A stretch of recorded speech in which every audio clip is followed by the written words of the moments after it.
আমাদের এইদিকে মোটামুটি বেশ ভালো গরম পড়ে গিয়েছে। বাংলাদেশে তো আরও আগে গরম পড়ে গিয়েছে। তো প্রথম আমাদের এদিকে হালকা হালকা গরম থেকে শুরু করে এখন দেখা যাচ্ছে যে মোটামুটি ভালোই গরম পড়ে গিয়েছে, রেগুলার হচ্ছে ফ্যান ছাড়তে হয় এরকম একটা অবস্থা।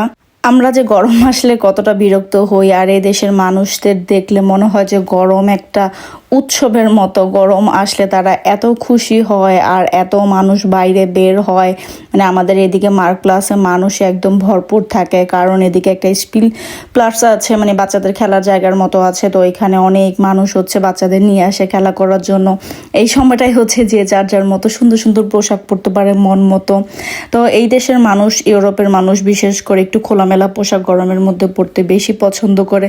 তো বাইরে বের হলেই দেখলে অবাক লাগে যে এইসব পোশাক পরে কিভাবে বের হয়। এটা ওদের হচ্ছে অভ্যাস হয়ে গিয়েছে, যার যার কালচার সেরকম। তো আমরা যখন বের হই দেখি যে মানে এত মানুষ, শীতের মধ্যে তো সবাই হচ্ছে একটু বাচ্চাদের কম বের করার চেষ্টা করে, কারণ যেহেতু অনেক ঠান্ডা পড়ে আমাদের এইদিকে। আর গরমটা যেহেতু একদমই কম টাইম থাকে, তো শুরু হতে হতেই দেখা যায় যে 2-3 মাসের মধ্যেই শেষ হয়ে যায়। সর্বোচ্চ 3 মাস পুরো মোটামুটি ভালো গরম থাকে, আর 1 মাস হালকা গরম, মানে ওইটা আমাদের বাংলাদেশের প্রায় শীতের মতোই ওইরকম গরম। তো এখন তাপমাত্রা যে অনেক বেশি তা না, পুরো প্রপার গরমেও দেখা যাচ্ছে যে 25-26 তাপমাত্রা থাকে, যেটা আমাদের বাংলাদেশের নর্মাল টেম্পারেচার। তো যখন হাইস্ট গরম ওঠে তখন হচ্ছে এটা ওঠে। আর সাধারণত দেখা যাচ্ছে যে আবার এই গরমের মধ্যে এই সন্ধ্যার পরে আবার টেম্পারেচার একদম 10-এর নিচে বা 10-এর কাছাকাছি চলে আসে। রাত্রবেলা একটু ঠান্ডা ঠান্ডাও লাগে, আবার ভোরের দিকে ফ্যান ছাড়া লাগে। ওয়েদারটা ঠিক এইরকম। তো বাচ্চারা খুব মানে পছন্দ করে এই ওয়েদারে বাইরে খেলাধুলা করতে। বড়রাও হচ্ছে রেস্টুরেন্ট বা যে কোনো বাইরের ক্যাফেগুলিতে বসে খাওয়া দাওয়া করতে পারে খুব ভালোভাবে, কারণ শীতের সময় তো আর বের হওয়া সম্ভব হয় না। ভালোই লাগে দেখতে, যেহেতু আমি গত বছর এই সময়টার মধ্যে এখানে ছিলাম, তো তখনও দেখেছি। আর চারপাশে এখন একদম পাতায় ভরে গিয়েছে, শূন্য শূন্য গাছগুলি পুরা পাতায় একদম সবুজ হয়ে গিয়েছে।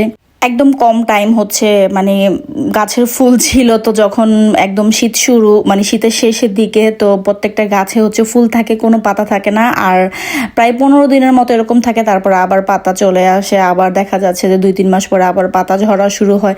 ভালোই লাগে ওয়েদারটা, মানে এক একটা ওয়েদারের এক এক রকম সৌন্দর্য। তো 1 বছর যেহেতু হয়ে গিয়েছে এখানে এসেছি, তো মোটামুটিভাবে প্রত্যেকটা ওয়েদারই দেখা হয়েছে।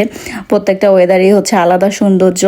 তো যাই হোক, কথা বলতে বলতে এদিকে আমি মোটামুটি রান্না বান্না করে নিচ্ছিলাম। আমি এদিকে হাঁসের মাংস রান্না করতেছিলাম, পাশাপাশি হচ্ছে একটু আলুর টক রান্না করব আর বেগুন ভাজি করব। তো 2-3 দিন না, বেশ কিছুদিন আগেরই একটা ক্লিপ ছিল, এখন আর ভিডিও করা হয় না তেমনভাবে, আর আপনাদের সাথে ক্লিপ শেয়ারও করা হয় না।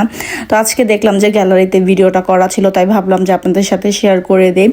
তো এদিকে ডালটাও, মানে টকটা যেটা সেটা প্রায় হয়ে এসেছে। তো এটাকে আমি এখন একটু বাগার করে দেন হচ্ছে এটাকে আমি একটু ব্লেন্ড করে দিব। আর হাঁসের মাংসটাকে আমি বসিয়ে দিয়েছিলাম, আর লাস্টে হচ্ছে বেগুনটাকে আমি ভেজে নিব।